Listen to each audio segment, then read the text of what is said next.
जय हिंद मेरे प्यारे साथियों, आप सभी का स्वागत है विजय ऑनलाइन क्लासेस में। And very good morning all guys, all person, all human beings. चलिए गाइज चलते हैं। चैप्टर नंबर 2, 11 क्लास ज्योग्राफी आपका चल रहा है गुरु सर, ठीक है। तो देखिए गाइज, चैप्टर का नाम है संरचना तथा भू आकृति विज्ञान।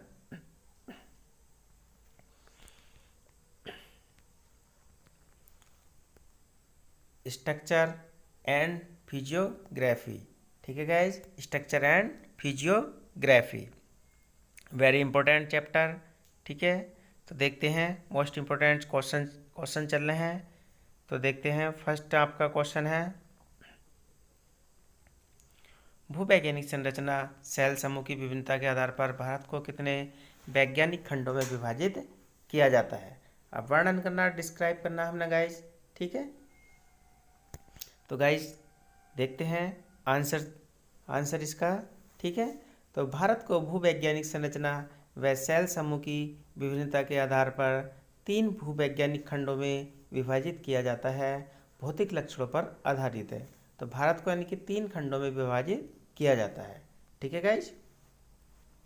प्रथम खंड है आपका प्रायद्वीपीय खंड, दूसरा खंड है हिमालय और अन्य अतिरिक्त प्रायद्वीपीय पर्वतमालाएं, तीसरा है सिंधु गंगा ब्रह्मपुत्र मैदान। तो भारत को मुख्य रूप से 3 भागों में बांटा जाता है, फर्स्ट, सेकंड, थर्ड, ठीक है गाइस। आगे देखते हैं अब प्रायद्वीपीय खंड का डिस्क्रिप्शन, ठीक है, आगे देखते हैं। तो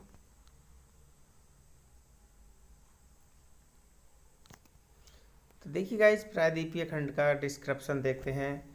इसकी उत्तरी सीमा कच्छ से अरावली पहाड़ियों के साथ साथ जाती हुई यमुना गंगा के समांतर राजमहल पहाड़ियों से गंगा के डेल्टा तक जाती है।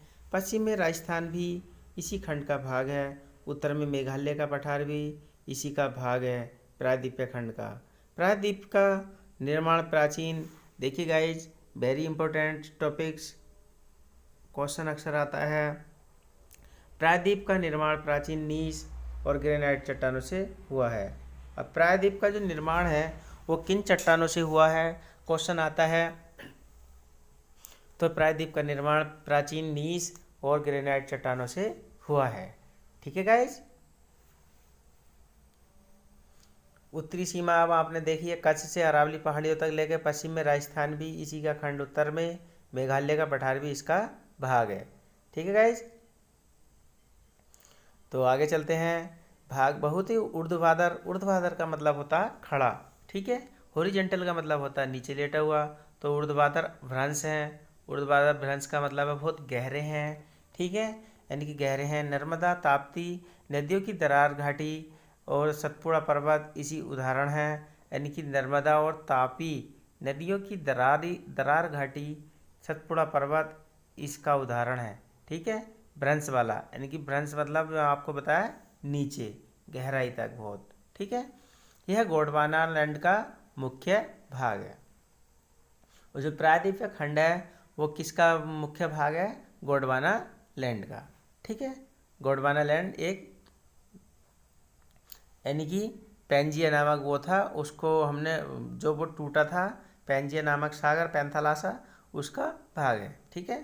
तो आपसे क्वेश्चन आता है प्रायद्वीपीय खंड किसका मुख्य भाग है। तो प्रायद्वीपीय खंड मुख्य रूप से गोंडवाना लैंड का भाग है, ठीक है गाइज। आगे चलते हैं, अब दूसरा देखते हैं हम, दूसरा टॉपिक, ठीक है।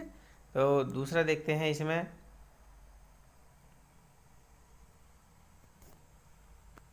तो देखिए हिमालय तथा अन्य प्रायद्वीपीय पर्वत, इस खंड की भूवैज्ञानिक संरचना दुर्लभ है और लचीली है। ये पर्वत वर्तमान समय में भी बहिर्जनिक अंतर्जनिक बलों की क्रियाओं से, यानी कि एक बाह्यजात बल और एक अंतर्जात बल, जो बाहरी बल होते हैं एटमॉस्फेयर में पाए जाते हैं, अंतर्जात बल जो पृथ्वी के अंदर पाए जाते हैं। तो 2 प्रकार के बल कार्य करते हैं, ठीक है गाइस। तो वो सब इनको अंतःक्रियाओं को प्रभावित और बाह्य क्रियाओं को प्रभावित करते हैं, है नहीं। इसके परिणाम स्वरूप इनमें बलन, भ्रंश, छेप बनते रहते हैं, ठीक है। और हिमालय तथा अन्य प्रायद्वीपीय पर्वत जो है उनमें भ्रंश बलन, यानी कि इनमें क्या क्या काम होता रहता है, बलन, मोड़ बन जाते हैं, व्रंश बन जाती हैं, घाटियाँ बन जाती हैं, छेप बनते रहते हैं। तो ये काम इनमें चलता रहता है। ठीक है गाइस, अब नेक्स्ट देखते हैं सिंधु गंगा ब्रह्मपुत्र मैदान। ठीक है गाइस, तो सिंधु गंगा ब्रह्मपुत्र मैदान देखते हैं। भारत का तृतीय भूवैज्ञानिक खंड सिंधु गंगा ब्रह्मपुत्र नदियों का मैदान है। ठीक है गाइस, मूलतः यह एक भू अभिनति गर्त है। तो मूलतः ये क्या है, भू अभिनति गर्त है। ठीक है गाइस, यानी सिंधु गंगा ब्रह्मपुत्र का मैदान जो है ये भू अभिनति गर्त है, यानी कि यहाँ कभी सागर उगर हुआ होंगे और ये धीरे धीरे बढ़ता चला गया। तो भू अभिनति गर्त है जिसे हिमालय प्रायद्वीप से निकलने वाली नदियाँ अपने साथ लाए हुए अवसादों से भर रही हैं। ठीक है गाइस, तो ये भी हमारा जो सिंधु गंगा ब्रह्मपुत्र का मैदान है ये भी पुराने समय में क्या था, एक गर्त था। गर्त मतलब गहरी खाई था। तो ये नदियाँ मिट्टी ला रही हैं अपने साथ पहाड़ों से काट काट के, उससे इस प्लेन को इन्होंने मैदान को बनाया है लाखों करोड़ों वर्ष पहले। ठीक है, खरबों अरब वर्ष पहले। अतः यह खंड नवीन अवसादों वाला क्षेत्र है और ये सिंधु गंगा ब्रह्मपुत्र का जो मैदान है ये नवीन अवसादों वाला क्षेत्र है। ठीक है गाइज, अब क्वेश्चन आता है नवीन अवसादों वाला क्षेत्र कौन सा है। तो सिंधु गंगा ब्रह्मपुत्र का मैदान नवीन अवसादों वाला क्षेत्र है। ठीक है गाइज, आपका कोई भी कॉम्पिटिशन हो, IAS हो, PCS हो, IAS, PCS, railway, SSC, judicial magistrate, steno exam, Mandi Parishad exam, चकबंदी लेखपाल, हाई कोर्ट, सुप्रीम कोर्ट, कोई भी एग्ज़ाम हो, GS GK टोटल आएगा। वो मोस्ट इम्पोर्टेंट क्वेश्चन है। ठीक है गाइस, तो आप बस नोट्स बनाइए और नोट्स बना के पढ़िए और नोट्स बना के आगे बढ़िए, अपने बनाइए। ठीक है गाइस, आगे चलिए और आगे बढ़िए। सक्सेसफुल सफलता आपके कदमों में होगी। कोई दुनिया की ताकत आपको सफल होने से नहीं रोक सकती है, लेकिन आप पढ़िए तो 2 घंटा डेली स्टार्ट कीजिए। ठीक है गाइस, और वीडियो को पूरा देखें, लाइक करें, शेयर करें, सब्सक्राइब करें और चैनल जिसने सब्सक्राइब नहीं किया है वो प्लीज़ सब्सक्राइब कर लीजिए, बेल आइकन ऑल प्रेस कर लें ताकि मेरे सारे नोटिफिकेशन वीडियो आपको जल्दी से जल्दी मिल जाएं। ठीक है गाइस, तो आगे देखते हैं।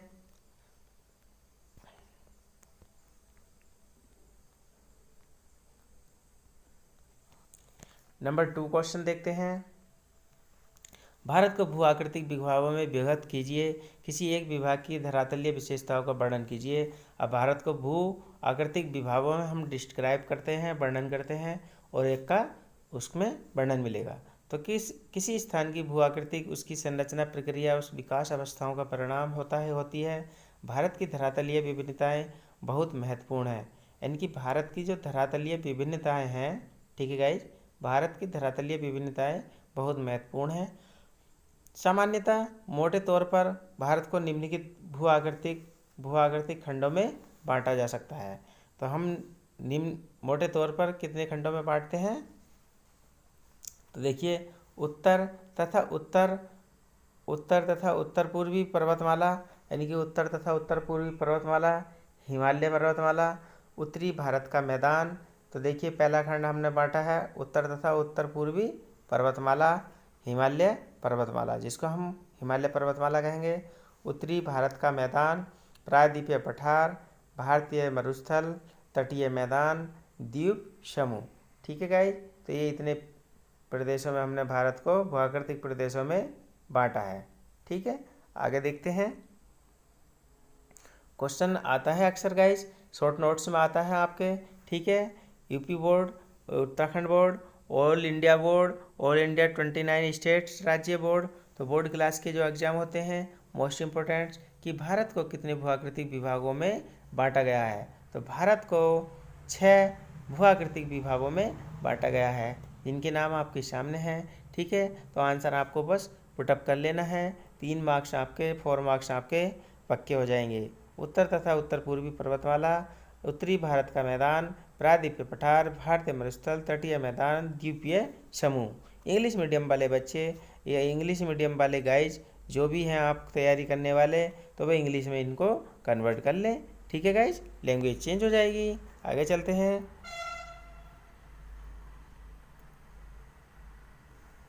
देखिए गाइज, इसी क्वेश्चन का आंसर है। आगे देख रहे हैं तो ये आपका मैप दिया है। मैप में आप पढ़ते हैं तो देखिए अफ़गानिस्तान हमारे इधर साइड में है, ठीक है। ये जम्मू कश्मीर है, ये पामीर की गांठ है। पामीर की गांठ यानी कि संसार की छत, जो पर्वतों का यानी कि एक गुच्छा है। हिंदुकुश पर्वत, नंगा पर्वत है। सिंधु नदी ये निकल रही है यहाँ से, ठीक है। खैबर दर्रा, ये खैबर दर्रा है आपका यहाँ, ठीक है।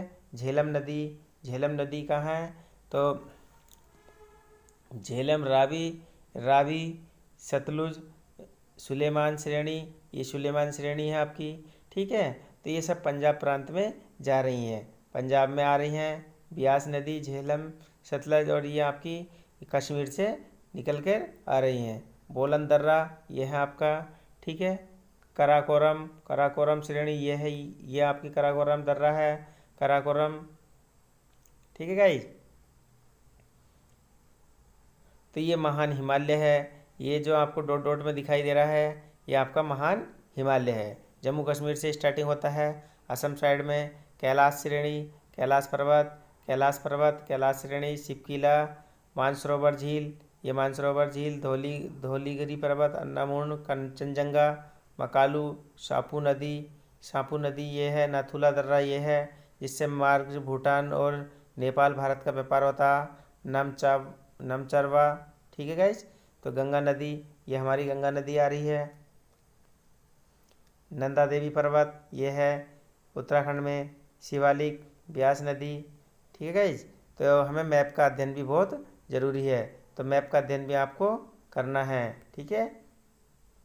थार मरुस्थल, थार मरुस्थल ये हमारा राजस्थान में पड़ता है, ठीक है। मैप दो प्रकार के होते हैं, राजनीतिक और प्राकृतिक। संसार का और इंडिया का मैप्स अपने सामने रखिएगा, ठीक है। सोते समय, जागते समय, पढ़ते समय, खाते समय आप कभी भी मैप पर नज़र घुमाइए और मैप की रीडिंग करिए। मैप से बहुत अच्छी नॉलेज और आपकी आप अपडेट रहेंगे, ठीक है गाइस। ज्योग्राफी में तो थार मरुस्थल, विशाल सांभर झील, यह है सांभर झील आपकी, ठीक है गाइज। अरावली पर्वत श्रेणी, चंबल पर्वत श्रेणी, बेतवा नदी, यमुना नदी, गंगा नदी, ठीक है। ये सारी घाघरा नदी, इसको आप ध्यान से देख लेना और पढ़ लेना। कच्छ की खाड़ी आपसे पूछते हैं तो ये कच्छ की खाड़ी है। गिर पहाड़ियाँ ये है आपकी खंबात की खाड़ी, ये है, ये खंबात की खाड़ी है, ठीक है। बम्बई के आसपास ये बम्बई, यहाँ बम्बई होगा, ठीक है। कोंकण तट, कोंकण तट रेलवे जो है बम्बई के किनारे है कोंकण तट, तो ये बम्बई कोंकण तट रेलवे। अरब सागर आ गया आपका, ठीक है। पश्चिमी घाट, दक्कन का पठार, ये दक्कन का पठार, भोर घाट, थाल घाट, ये सब दक्कन साइड में पाए जाते हैं। थाल घाट, भोर घाट ये हैं, ठीक है गाइज। सतपूर्णा पर्वत, पहाड़ियाँ, पर्वत, छोटा नागपुर का पठार, महादेव नदी, पर्वतमाला, विंध्याचल, कैमूर पर्वतमाला, बेतवा नदी, बंगाल की खाड़ी, वे ऑफ बंगाल ये है। उलग तट, ठीक है, बांग्लादेश, ये बांग्लादेश है। गारो, खासी, जयंतिया पहाड़ियाँ, तो देखिए संसार की सबसे ज़्यादा बारिश होती है गारो, खासी, जयंतिया पहाड़ियाँ, ये हैं एमपी साइड में पड़ती हैं। तो गारो, खासी, जयंतिया मेघालय, ठीक है। गारो, खासी, जयंतिया संसार की सबसे ज़्यादा बारिश होती है यहाँ। पहला चेरापूंजी स्थान था, अब क्या है, मौसिनराम, ठीक है गाइज। ये आपके मेघालय साइड में पड़ते हैं, मेघालय राज्य में, सॉरी आपको पहले मध्य प्रदेश बताया था लेकिन ये मेघालय में है, ठीक है गाइस। गारो, खासी, जयंतिया, जहाँ संसार की सबसे ज़्यादा बारिश होती है। इन तीनों पहाड़ियों से मौसम टकरा कर वहीं बारिश करने के लिए मजबूर हो जाता है। पटकाई बूम, नागा पहाड़ियाँ, लूसाई पहाड़ियाँ, म्यांमार, ठीक है। आगे देखते हैं गाइस।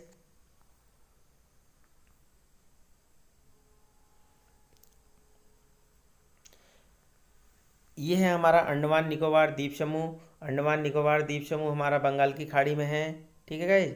अंडमान निकोबार द्वीप समूह हमारे कहाँ है, बंगाल की खाड़ी में, ठीक है। तो देखिए 1000 से अधिक, इतने से अधिक, 300 से 600, 300 से कम, ये आपको जो मैप में डॉट डॉट दिखाए गए हैं ये आप अलग अलग प्रकार का स्केल है। वेव बंगाल, ये है बंगाल की खाड़ी। पुलिकट झील, तो पुलिकट झील ये है कोरोमंडल तट, कोरोमंडल तट पर दक्षिण भारत की सबसे ज़्यादा बारिश होती है, ठीक है गाइज। कोरोमंडल तट, मालवा तट, कोंकण तट और यहाँ से कोरोमंडल तट से ही आपका मानसून स्टार्ट होता है। ठीक है गाइज। पालनी पहाड़ियाँ, पाक जल संधि, और पाक जल संधि ये आपको जो है देखिए श्रीलंका और मन्नार की खाड़ी और भारत को अलग करती है। कौन? भारत और श्रीलंका को कौन अलग करता है? पाक जल संधि। ठीक है। इलायची की पहाड़ियाँ, कन्याकुमारी अंतरीप, ये कन्याकुमारी अंतरीप है, इलायची की पहाड़ियाँ हैं, इलायची होती है आपकी। और लक्षद्वीप समूह ये है, ये लक्षद्वीप समूह है गाइस। ठीक है। ये श्रीलंका हमारा पड़ोसी देश है।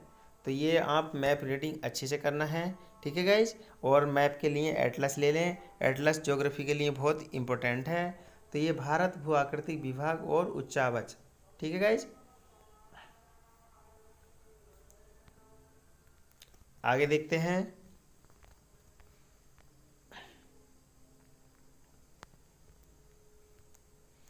ये इसी का आंसर चल रहा है आपका, डिस्क्राइब चल रहा है। उत्तर तथा उत्तरी पूर्वी पर्वतमाला यानी कि हिमालय पर्वतमाला का डिस्क्रिप्शन वर्णन है। तो उच्च तथा उच्च पूर्वी पर्वतमाला में हिमालय पर्वत। ठीक है गाइज। हिमालय पर्वत उत्तरी पूर्वी पहाड़ियाँ सम्मिलित हैं। हिमालय में कई समांतर पर्वत श्रृंखलाएं हैं, यानी कि कई मीन्स बहुत सारी समांतर मतलब समान है पर्वत श्रृंखलाएं हैं। इनमें ट्रांस हिमालय, देखिए पर्वत हिमालय को कितने भागों में डिवाइड किया गया है, कितने हिमालय हैं, कितने प्रकार के? ट्रांस हिमालय, बृहत हिमालय, ट्रांस हिमालय बाहरी, बृहत हिमालय बड़ा, मध्य हिमालय बीच का, शिवालिक मतलब नीचे, बाह्य हिमालय। तो बाह्य हिमालय मतलब जो बाहर हमारी बाउंड्री से चला जाता है। ठीक है। तो ट्रांस हिमालय, बृहत हिमालय, मध्य हिमालय 1 2 3 4 और 5। तो हिमालय की जो श्रेणियां हैं वो 5 श्रेणियों में बटा हुआ है। ठीक है गाइज। उत्तर के विशाल पर्वतों की प्राचीर लगभग 2500 किलोमीटर की लंबाई तथा 150 से 400 किलोमीटर की चौड़ाई में विस्तृत है। तो जो हिमालय पर्वत है वो लगभग, ठीक है, यानी कि 2500 किलोमीटर की लंबाई है, लेकिन उसकी मेनली जो टेक्स्ट बुकों में है, अन्य में है 2400 किलोमीटर की लंबाई दे रखी है। ठीक है गाइस। तो कन्फ्यूजन ना हो, अगर आपको 2500 किलोमीटर आता है आंसर में कोई भी कंपटीशन में तो आप 2500 किलोमीटर पर टिक करेंगे। अगर 2500 नहीं मिलता है तो गाइस 2400 पर अक्सर आपको मिलेगा। 2400 किलोमीटर हिमालय पर्वत की लंबाई है। तो दोनों आंसर आपको ध्यान रखने हैं, मिस्टेक से हो जाता है कभी। ठीक है। गलतियाँ सभी से हो जाती हैं। ठीक है। लेकिन तुरंत करेक्शन करना जरूरी है, अपनी गलती को एक्सेप्ट करना जरूरी है। ठीक है गाइज। तो हिमालय पर्वत की जो चौड़ाई है ये 150 से 400 किलोमीटर है और लंबाई जो है 2400 किलोमीटर या 2500 किलोमीटर है लगभग। भाग में विस्तृत है। इस पर्वतीय प्रदेश का क्षेत्रफल लगभग 5 लाख वर्ग किलोमीटर है और हिमालय पर्वत का जो क्षेत्रफल है 5 लाख वर्ग किलोमीटर है। इस पर्वतमाला में महान हिमालय की औसत ऊंचाई 6000 मीटर से अधिक है। अब महान जो हिमालय है उसकी ऊंचाई कितनी है? 6000 से अधिक है, यानी कि माउंट एवरेस्ट। संसार का सबसे ऊंचा पर्वत श्रेणी है माउंट एवरेस्ट, 8848 मीटर। ठीक है गाइज। मोस्ट इम्पोर्टेंट क्वेश्चन है। ठीक है। मोस्ट इम्पोर्टेंट, पूरा डाटा ही मोस्ट इम्पोर्टेंट्स है। ठीक है। ऑल कंपटीशन के लिए, आपका कोई भी कंपटीशन हो, कंपटीशन के लिए, ठीक है, किसी भी कंपटीशन में आपको क्वेश्चन नहीं बचेगा, 100% क्वेश्चन मिलेगा।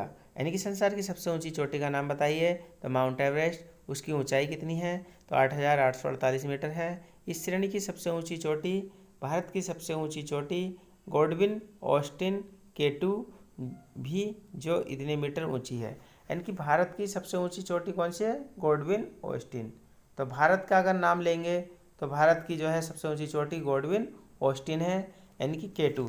तो K2 की ऊंचाई है 8611 मीटर, 8611 मीटर। यह यहीं स्थित है, यानी कि ये श्रेणी जो है भारत में ही स्थित है। माउंट एवरेस्ट यानी कि अपने देश में नहीं है। ठीक है गाइज। इस श्रेणी के दक्षिण में मध्य या लघु हिमालय स्थित है K2 के।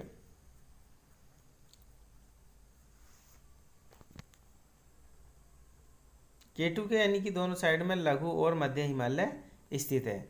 औसत ऊंचाई 1800 से 3000 मीटर है। अधिकतम ऊंचाई 4500, यानी कि अधिकतम ऊंचाई 4500 मीटर तक पाई जाती है। लघु हिमालय और बृहत हिमालय के मध्य 2 प्रसिद्ध घाटियाँ पाई जाती हैं। पश्चिम में कश्मीर घाटी, पूर्व में काठमांडू, नेपाल की घाटी मिलती है।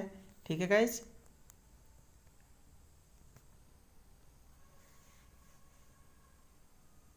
पश्चिम में कश्मीर घाटी आ गई, देखिए पश्चिम में आपकी इसमें कश्मीर घाटी, काठमांडू नेपाल घाटी, ठीक है, और शिवालिक और चक्राता नैनीताल, यानी कि ये शिवालिक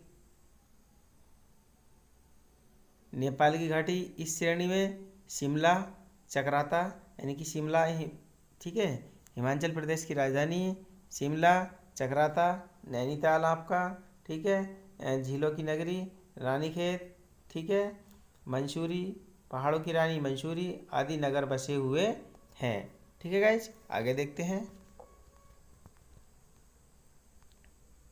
देखिए फिर से छोटा सा मैप आ रहा आपका हिमालय का। तो हिमालय पर्वतमाला स्थित एवं स्थलाकृतियाँ, तो ये हिमालय पर्वतमाला की स्थिति और स्थलाकृतियाँ। तो पामी देखिए काराकोरम, राकापोसी, हिंदुकुश पर्वत, काराकोरम दर्रा, ये दर्रा यहाँ से, दर्रा मीन्स होता है दो पहाड़ियों के बीच से जो रास्ता गुजरता है उसको हम दर्रा कहते हैं। ठीक है गाइस, यानी कि एक दूसरे देश का व्यापार भी होता है, आना जाना आवागमन भी होता है दर्रों के माध्यम से, जो रास्ते होते हैं। ठीक है, खैबर दर्रा, नंगा पर्वत, यह है नंगा पर्वत, काराकोरम लद्दाख श्रेणी, जास्कर श्रेणी, शिवालिक, झेलम, चीनाब, ब्यास, रूबी, रावी, सतलज नदियां हैं। ठीक है गाइज। सुलेमान पर्वत श्रेणी, सिंधु, बोलान दर्रा, ये आपके देख रहे हैं, देखिए लूनी नदी, चंबल, सिंधु, बेतवा, केन, सोन, यमुना, गंगा, गोमती, घाघर, शिवालिक, राप्ती, गंडक। ठीक है गाइज, तो ये सब कहाँ से निकलती हैं? आपकी हिमालय ही पर्वत से निकलती हैं। ठीक है, नंदा देवी पर्वत, तो ये महान हिमालय है आपका। एवरेस्ट पर्वत, देखिए एवरेस्ट पर्वत ये 8,848 मीटर, ये नेपाल साइड में पड़ता है। ठीक है, K2 भारत की सबसे ऊंची चोटी है, 8,648 मीटर, 8,611 किलोमीटर है। ठीक है, और ये है आपकी 8,848 मीटर माउंट एवरेस्ट। कंचनजंगा, ठीक है, कोसी, गंडक, राप्ती, तीस्ता नदी, ये भी ऐसी निकलती हैं। गारो खासी जयंती जो मैंने आपको बताया था मेघालय में, तो गारो खासी जयंतियाँ, यहाँ संसार की सबसे ज़्यादा बारिश होती है ये, और संसार का सबसे ज़्यादा बारिश वाला स्थान भारत में ही है, जिसका नाम पहले चेरापूंजी था, अब थोड़ा सा हट के बदल के नाम हो गया उसका मोसिनराम। ठीक है गाइज, और ये तीनों पहाड़ियाँ मिलकर संसार की सबसे ज़्यादा बारिश कराती हैं। ठीक है, आगे देखते हैं।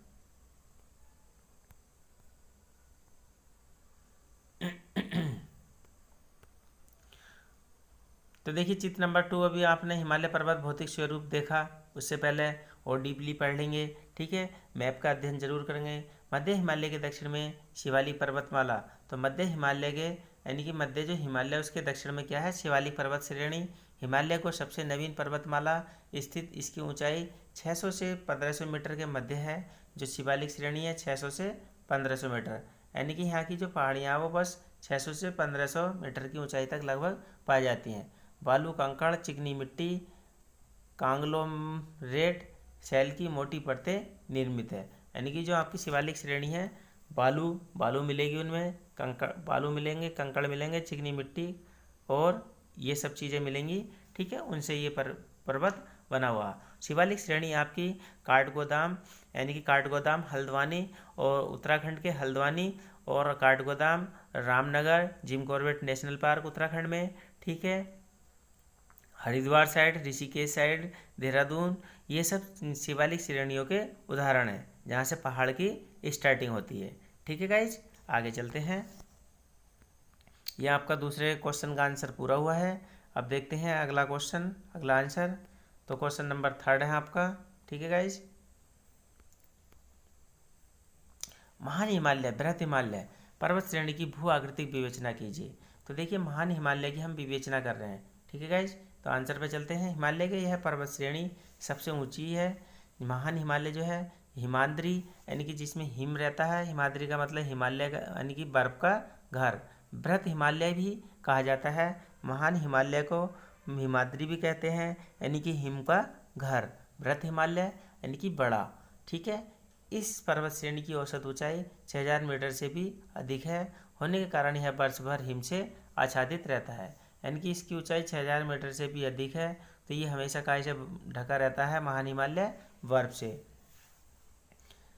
लंबाई सिंधु नदी के मोड़ से ब्रह्मपुत्र नदी के मोड़ तक, यानी कि देखिए सिंधु नदी है एक, अब इसकी जो महान हिमालय की जो लंबाई है गाइज, तो सिंधु नदी के मोड़ से ब्रह्मपुत्र नदी के मोड़ तक, अब देखिए सिंधु नदी के मोड़ से ब्रह्मपुत्र नदी के मोड़ तक औसत लंबाई कितनी है, 2400 किलोमीटर। मैंने आपको बताया था कहीं 2400 कहीं 2500, दोनों में कन्फ्यूजन नहीं होना, दोनों आंसर तैयार करने हैं। तो 2400 किलोमीटर यानी कि सिंधु से ब्रह्मपुत्र के मोड़ तक। चौड़ाई 25 किलोमीटर इसकी, 150 से 400। इस क्षेत्र में गंगोत्री यानी कि जहाँ से गंगा निकलती है, जेमू, मिलाम जैसे विशाल हिमनद पाए जाते हैं जिनकी लंबाई 20 किलोमीटर से अधिक है। माउंट एवरेस्ट, कंचनजंगा, मकालू, धौलीगिरी, नंगा पर्वत, गॉडविन ऑस्टिन, त्रिशूल, बद्रीनाथ, नीलकंठ, केदारनाथ आदि इस क्षेत्र के प्रमुख पर्वत शिखर हैं। तो ये महान हिमालय के ही सब पर्वत शिखर हैं। ठीक है, ये सभी पर्वत श्रेणियां वर्ष के अधिकांश भाग में हिम से ढकी रहती हैं, यानी कि माउंट एवरेस्ट भी, कंचनजंगा भी, मकालू भी, धौलीगिरी भी, नंगा पर्वत भी, गॉडविन ऑस्टिन, त्रिशूल, बद्रीनाथ, नीलकंठ, केदारनाथ। ठीक है गाइज, आगे चलते हैं।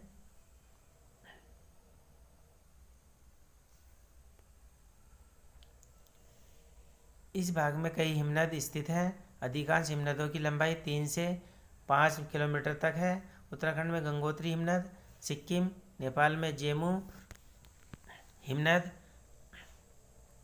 25 किलोमीटर से भी अधिक लंबे हैं। इन पर्वत श्रेणियों का निर्माण ग्रेनाइट, नीस, तिस्त, यानी कि ये पर्वत श्रेणी जो है महान हिमालय की, तो देखिए ग्रेनाइट, नीस, शिस्त आदि कठोर प्राचीन शैलों से हुआ है। तो देखिए इनका निर्माण ज़्यादातर कठोर शैलों से हुआ है। आपसे क्वेश्चन आता है महान हिमालय का जो निर्माण है वो किन किन महान हिमालय की जो श्रेणियों का निर्माण है वो किन शैलों से हुआ है, किस प्रकार की शैलों से हुआ। तो आप ध्यान रखेंगे ग्रेनाइट, नीस और शिस्त 3 प्रकार की शैलों से हुआ है। माउंट एवरेस्ट विश्व की सबसे ऊंची पर्वत श्रेणी है जिसकी ऊंचाई 8848 मीटर है। और ये आपसे क्वेश्चन आता है माउंट एवरेस्ट पर्वत कहाँ स्थित है, तो माउंट एवरेस्ट पर्वत आपका नेपाल में स्थित है। ठीक है, महान हिमालय में 7500 मीटर से अधिक ऊंचे हैं, यहाँ अनेक दर्रे पाए जाते हैं। ठीक है, तो देखिए महान हिमालय में शिपकिला, थांगला, नीति, लिपुलेख, बुर्जिल, मानू पास, नाथुला, जलपा आदि प्रमुख दर्रे हैं। महान हिमालय के आपके दर्रे पूछेगा प्रमुख, तो देखिए शिपकिला, थांगला, नीति, लिपुलेख, बुर्जिल, मानूपास, नाथुला, जलपा। तो ये 7-8 दर्रे आपके पाए जाते हैं महान हिमालय में। इन्हीं दर्रों के द्वारा भारत की सीमा के पार जाया जाता है, यानी कि इन दर्रों से हम व्यापार करते हैं। दर्रों का मीन्स मैंने आपको अर्थ बता दिया है। दो पहाड़ियों के बीच से गुजरने वाले रास्ते को, यानी कि दो पहाड़ियाँ ऊंची होती हैं और वो वहाँ नीचा होता है और वहाँ से रास्ता पास हो जाता है, तो उसको हम दर्रा कहते हैं। ठीक है गाइज, तो ये 7-8 दर्रों से महान भारत के व्यापार होता है और हमारी देश की सीमा इधर से उधर जाते हैं। ठीक है, महान हिमालय से। ब्रह्मपुत्र नदी महान हिमालय की जो पूर्वी सीमा है, यानी कि पूरब साइड में देखिए महान हिमालय की ब्रह्मपुत्र नदी, पश्चिम सीमा पर सिंधु नदियाँ गहरी और संकरी घाटियों से होकर प्रभावित होती हैं। और ये देखिए यानी कि आपकी सिंधु नदी पश्चिम घाटी में पश्चिम की तरफ और ब्रह्मपुत्र नदी पूर्वी तरफ। तो देखिए ये महान यानी कि गहरी और संकरी घाटियों से होकर बहती है। ठीक है गाइज, आगे चलते हैं।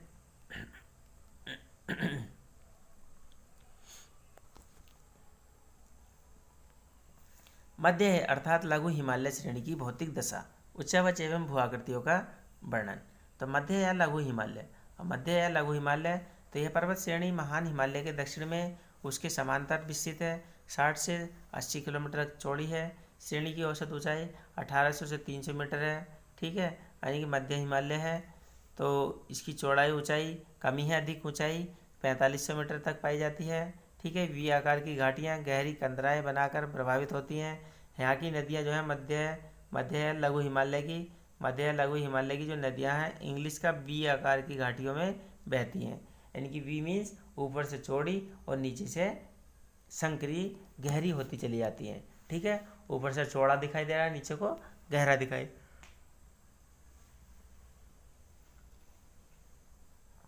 जिनकी औसत गहराई 1000 मीटर तक है, यानी कि गहराई 1000 मीटर तक है। महान लघु हिमालय के मध्य कश्मीर, काठमांडू। तो देखिए आपका कश्मीर, काठमांडू, कांगड़ा, कुल्लू की घाटियाँ महत्वपूर्ण स्थान रखती हैं। तो मध्य हिमालय की यह लघु हिमालय की जो घाटियाँ हैं, कश्मीर, काठमांडू, आपका कांगड़ा, कुल्लू घाटियाँ हैं। 3-4 माह तक यहाँ हिमपात होता है और ग्रीष्म ऋतु में ये पर्वतीय क्षेत्र उत्तम स्वास्थ्यवर्धक होते हैं। ठीक है, 3-4 महीने यहाँ बर्फ पड़ती है। फिर स्वास्थ्यवर्धक जलवायु, मनमोहक प्राकृतिक सुषमा के कारण पर्यटन के केंद्र बन जाते हैं। ठीक है गाइज, यानी कि यहाँ की आबो हवा जो है बहुत ही सुंदर है। यहाँ की आबो हवा कैसी है? बहुत ही सुंदर है। ठीक है गाइज,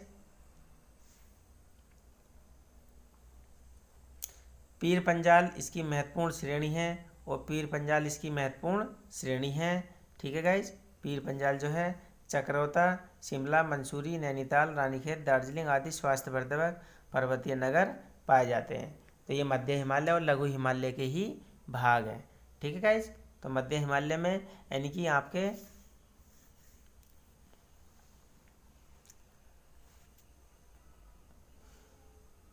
चक्रोता, शिमला, मंसूरी, नैनीताल, रानीखेत, दार्जिलिंग ये महान हिमालय के ही भाग है। ठीक है गाइज, मध्य हिमालय के, और ये स्वास्थ्यवर्धक पर्वतीय स्थल है। आगे चलते हैं। देखिए इसी क्वेश्चन का आंसर हिमालय में ही स्थित है जहाँ प्रतिवर्ष लाखों पर्यटक सैर सपाटे के लिए आते हैं। इस श्रेणी के उत्तरी ढाल मंद है जबकि दक्षिणी ढाल तीव्र, यानी कि धीरे धीरे दक्षिण को बढ़ते जाते हैं। तो तीव्र इस पर्वतीय श्रेणी में उपयोगी कोणधारी वृक्ष ढालों पर घास उगती है और वृक्ष कोणधारी घास के इन मैदानों को कश्मीर में मर्ग, यानी कि देखिए मध्य हिमालय में या लघु हिमालय में जो ढालों पे जो घास पाई जाती है तो उसको देखिए कश्मीर में मर्ग कहा जाता है। ठीक है, कश्मीर में क्या कहते हैं? मर्ग, गुलमर्ग, खिनमर्ग, यानी कि कश्मीर में मर्ग, गुलमर्ग, खिलमर्ग, सोनमर्ग इन नामों से जाना जाता है। उत्तराखंड में मर्ग, उत्तराखंड में देखिए उत्तराखंड में जो है यूके में मर्ग, बुग्याल, प्यार, मर्ग, बुग्याल, प्यार के नाम से पुकारते हैं। ठीक है, इस श्रेणियों में चूना पत्थर, क्वार्टर्स, स्लेट आदि चट्टान अधिक मात्रा में मिलते हैं। और यहाँ जो है मध्य हिमालय में या लघु हिमालय में जो है चूना पत्थर, क्वार्टर्स, यानी कि ये जो मध्य हिमालय है, ठीक है, लघु हिमालय, तो ये आपका चूना पत्थर, क्वार्टर्स, स्लेट इन तीनों सैलों से मिलके बना हुआ है। ठीक है गाइस, तो जो घास के मैदान होते हैं बहुत ही इंपॉर्टेंट क्वेश्चन है, ISPCS और कंपटीशन। ठीक है, इनकी सभी में अक्सर आता है। कश्मीर में जो घास के मैदान होते हैं उनको किस नाम से पुकारते हैं? तो देखिए मर्ग भी दे देगा आंसर में, गुलमर्ग भी दे देगा, खिनमर्ग भी दे देगा, सोनमर्ग भी, इन नामों से वहाँ पुकारते हैं। मेन नाम क्या है? मर्ग। ठीक है, उत्तराखंड में बुग्याल कहते हैं, मर्ग कहते हैं। ठीक है, और प्यार कहते हैं, प्यार। आगे चलते हैं गाइज।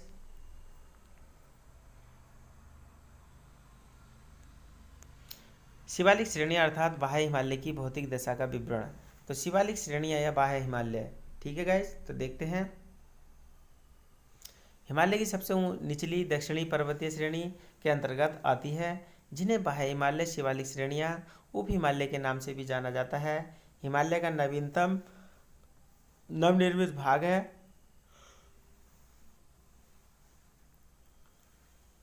पंजाब में पोर्टबार बेसिन से आरंभ होकर पूर्व में कोसी नदी अर्थात इतने पूर्वी देशांतर विस्तृत है। पर्वतीय श्रेणियों का निर्माण 20 लाख वर्ष से 2 करोड़ वर्ष के मध्य माना जाता है। शिवालिक श्रेणियों का निर्माण नदियों द्वारा लाई गई अवसाद में मोड़ पड़ने से हुआ है। यानी कि शिवालिक श्रेणियों का जो निर्माण हुआ है तो वो नदियाँ जो अपने साथ में अवसाद लाती हैं बहा के, तो उनके जमाव से या उनमें मोड़ पड़ने से बलन भ्रंशन के कारण हुआ है।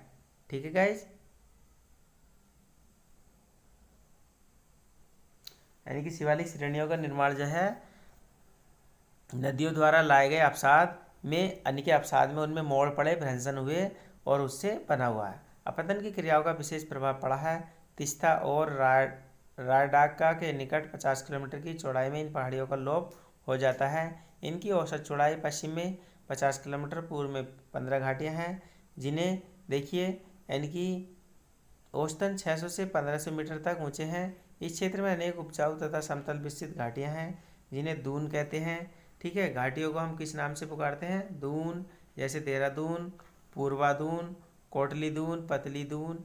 ठीक है, यानी कि देखिए दून, देहरादून, पूर्वा दून, कोडी दून, पतली दून, ये आपके उदाहरण हैं। तो जो शिवालिक श्रेणियों की घाटियाँ पाई जाती हैं उन्हें इन नामों से पुकारा जाता है। ठीक है, मोस्ट इम्पोर्टेंट क्वेश्चन है, अक्सर आता है, शिवालिक श्रेणियों की घाटियों को किस नाम से पुकारा जाता है? उनको क्या कहते हैं? तो क्या कहते हैं? दून, देहरादून, पूर्वा दून, कोटी दून, पतली दून। ठीक है गाइस, इन घाटियों के अलावा अन्य कई घाटियाँ भी मिलती हैं जो महत्वपूर्ण हैं। जम्मू में उधमपुर और कोटली, उत्तराखंड में कोटा, पातली, उत्तराखंड में देखिए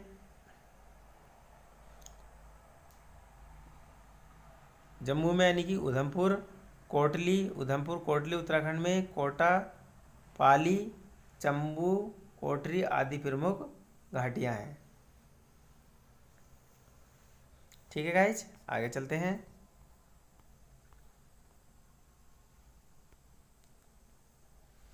भारत के सतलुज, गंगा, ब्रह्मपुत्र के विशाल मैदान का वर्णन कीजिए। सतलुज, गंगा, ब्रह्मपुत्र का विशाल मैदान।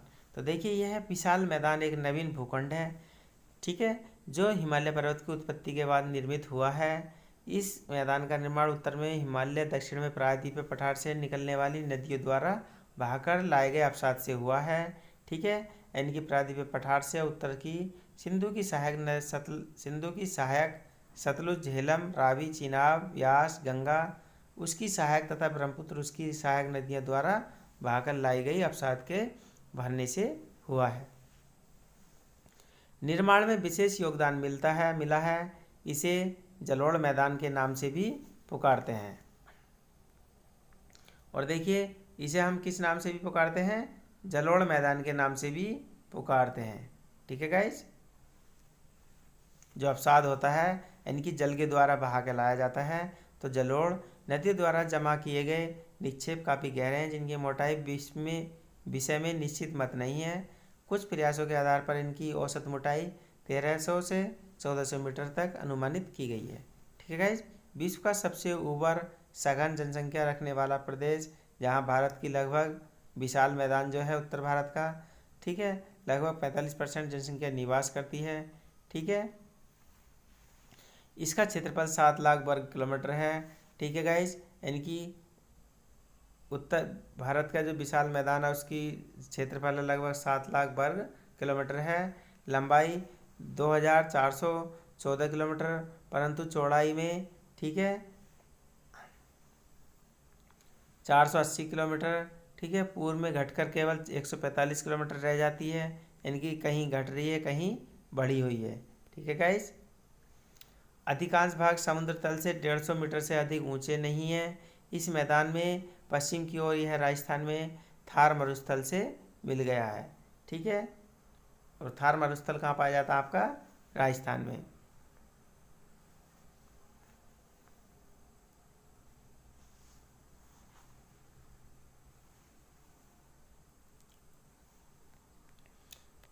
आगे देखते हैं गाइस,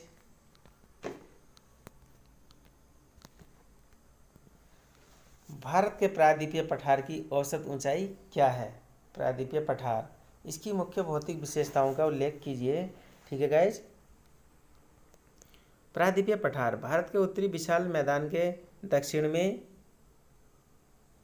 प्राचीन एवं कठोर, तो देखिए प्रायद्वीपीय जो पठार है प्राचीन एवं कठोर चट्टानों से निर्मित है, जिसका आकार कैसा? त्रिभुजाकार। जो पठार है हमारे भारत का प्रायद्वीपीय त्रिभुजाकार, जैसे त्रिभुज होता है, प्रायद्वीपीय पठार कहते हैं। इस पठारी भाग का क्षेत्रफल लगभग 16 लाख वर्ग किलोमीटर है। ठीक है गाइज, इसकी पश्चिमी गुजरात से पूर्व पश्चिम बंगाल तक अधिकांश चौड़ाई 1400 किलोमीटर है। उत्तर राजस्थान से दक्षिणी कन्याकुमारी तक अधिकांशतः लंबाई 1700 किलोमीटर है। इस पठार पर अनेक छोटे छोटे पठार पर्वत दिखाई देते हैं, पठार के अधिकांश भाग ज्वालामुखी द्वारा निर्मित हैं। लावा के निक्षेप हैं जो काली मिट्टी के उपजाऊ क्षेत्र हैं। पठारी क्षेत्र में अधिकांश नदियों ने गहरी घाटियां बना ली हैं जो जल विद्युत उत्पादन के लिए अनुकूल है। ठीक है गाइस।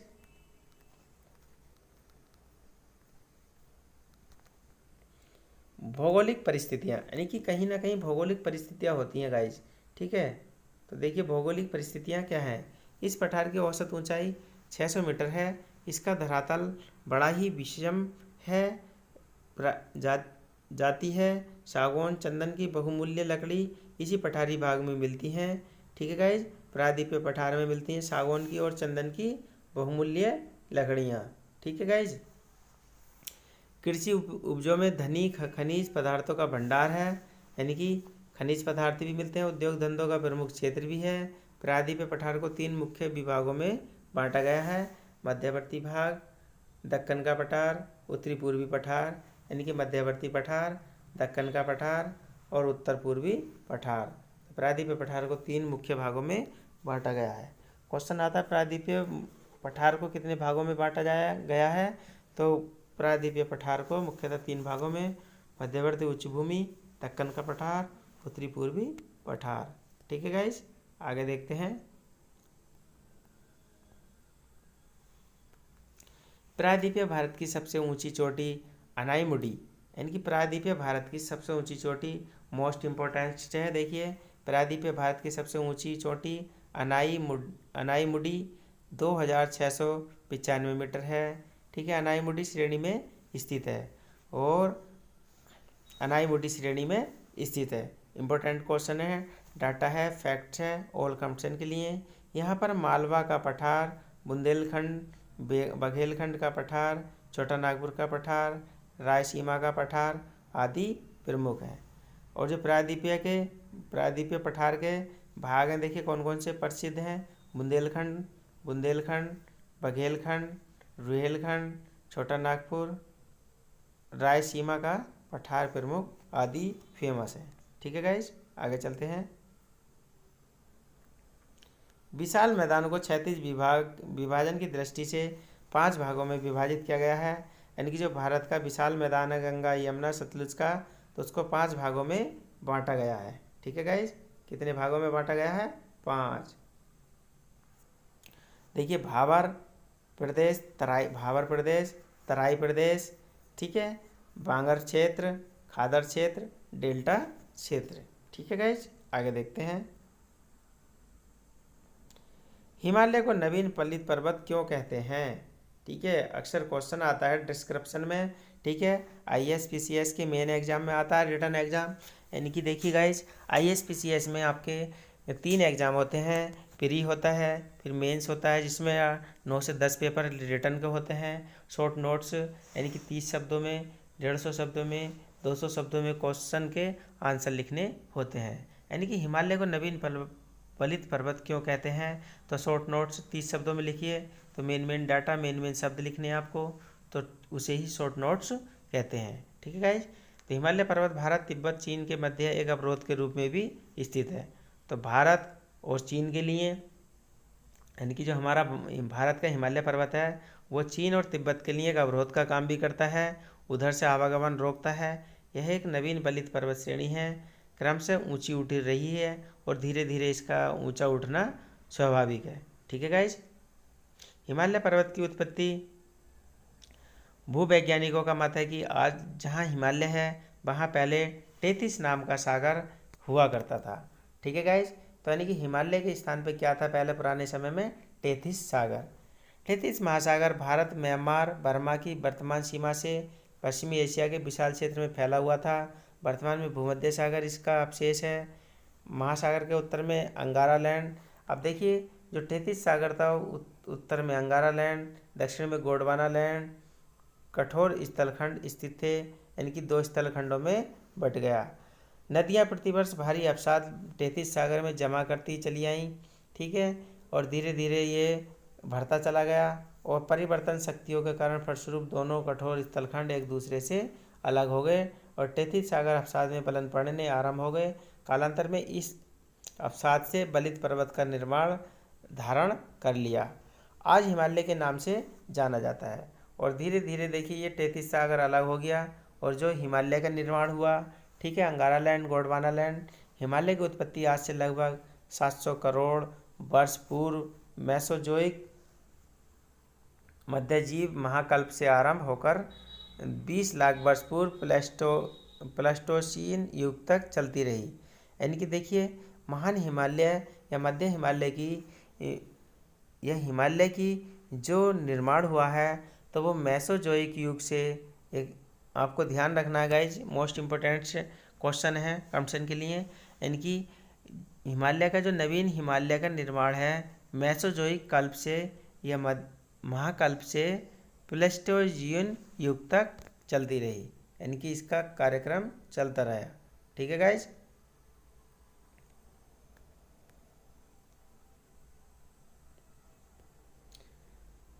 आंतरिक परिवर्तन शक्तियाँ कार्यशील रही, इसी कारण हिमालय आज भी ऊंचा उठ रहा है। हिमालय को नवीन बलि पर्वत कहा जाता है। ठीक है गाइज। आगे देखते हैं भारत के समुद्र तटीय मैदान का वर्णन। तो समुद्र तटीय मैदान है क्या? प्रायद्वीपीय पठार के दोनों पूर्वी पश्चिमी तटीय क्षेत्रों पर पतली पट्टी के रूप में मैदान फैले हैं जो समुद्र तटीय मैदान कहलाते हैं, समुद्रों के किनारे किनारे।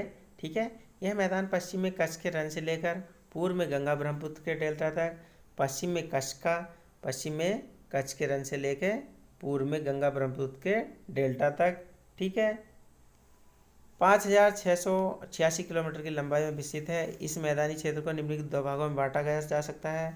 नंबर 1 पूर्वी मैदान, पूर्वी तटीय मैदान बंगाल की खाड़ी के सहारे पूर्वी तटीय मैदान ओडिशा राज्य से कुमारी अंतरीप तक फैला हुआ है। यह पश्चिमी तटीय मैदान की अपेक्षा अधिक चौड़ा है, 160 से 480 किलोमीटर। यहाँ महानदी गोदावरी, कृष्णा, कावेरी नदियों ने डेल्टाओं का निर्माण किया है। पूर्वी समुद्र तटीय मैदान कोंकणी नाट तक कोरोमंडल तट का सम्मिलित भाग है। कृष्णा नदी से लेकर गंगा के डेल्टा तक भाग फैला हुआ है, कन्याकुमारी तक, कोरोमंडल तट तक। ठीक है, गोदावरी पूर्वी उत्तरी सरकार तट उत्कल तट कहलाता है। ठीक है, गोदावरी नदी के पूर्वी भाग का उत्तरी सरकार तट या उत्कल तट कहलाता है। पश्चिमी तटीय मैदान, यह मैदान अरब सागर के सहारे कच्छ की खाड़ी से लेकर अंतरीप तक विस्तृत है। यह मैदान संकरा है। ठीक है, औसत चौड़ाई 64 किलोमीटर है। नर्मदा ताप्ती नदियों की मुहानों के निकट इसकी सर्वाधिक चौड़ाई 80 किलोमीटर है। कोंकण तथा दक्षिणी भाग को मालवावार तट के नाम से भी जाना जाता है। कोंकण का मैदान, इस मैदान का विस्तृत विस्तार दमन से लेकर गोवा तक 500 किलोमीटर की लंबाई में फैला हुआ है, 50 से 80 किलोमीटर के बीच है। मुंबई की निकट इसकी चौड़ाई सबसे अधिक है। पालघाट, भोरघाट, दर्रा भाग को पूर्व के विस्तृत पृष्ठ प्रदेश से जोड़ते हैं। ठीक है गाइज। मालवावार तटीय मैदान, इस मैदान का विस्तृत गोवा से लेकर मंगलोर तक, यानी कि मालवावार जो तट है। ठीक है, कोंकण का मैदान आपने पढ़ा। ठीक है, तो ये 225 किलोमीटर की लंबाई में है। मालवावार तट प्राचीन रूपांतरित चट्टानों द्वारा निर्मित है। मालवावार तट जो है प्राचीन रूपांतरित चट्टानों द्वारा निर्मित है। यह तट काफ़ी कटाफटा है। तटीय मैदान बालू का स्तूप पाए जाते हैं और यह बालू के स्तूप पाए जाते हैं। ठीक है गाइज। तो देखिए गाइज, आज की क्लास इतनी ही, यानी कि आपको मोस्ट इम्पोर्टेंट कक्षा 11 का भूगोल, ज्योग्राफी आपका, ठीक है, कुछ और सम मोस्ट इम्पोर्टेंट क्वेश्चन है उनको फिर कराएंगे, नेक्स्ट कराएंगे। ठीक है गाइज। तो देखिए गाइज, वीडियो बहुत मेहनत से बनती है। ठीक है, बहुत समय नष्ट होता है और मैं बहुत मेहनत करता हूँ। आशा है आपको पसंद आएगी। और गाइज प्लीज़ वीडियो को पूरा देखिए, वरना मत देखिए गाइज। ठीक है, मुझे उदासी लगती है और आप देखें और कमेंट करें। ठीक है, कमेंट के माध्यम से मुझे बताइए गाइज। ठीक है, वीडियो को लाइक, शेयर और चैनल को सब्सक्राइब करिए गाइज जिन्होंने नहीं किया है। और बेल आइकन ऑल प्रेस करें ताकि सारे नोटिफिकेशन आपको मिलते रहें। ठीक है गाइज, जय हिंद, जय भारत।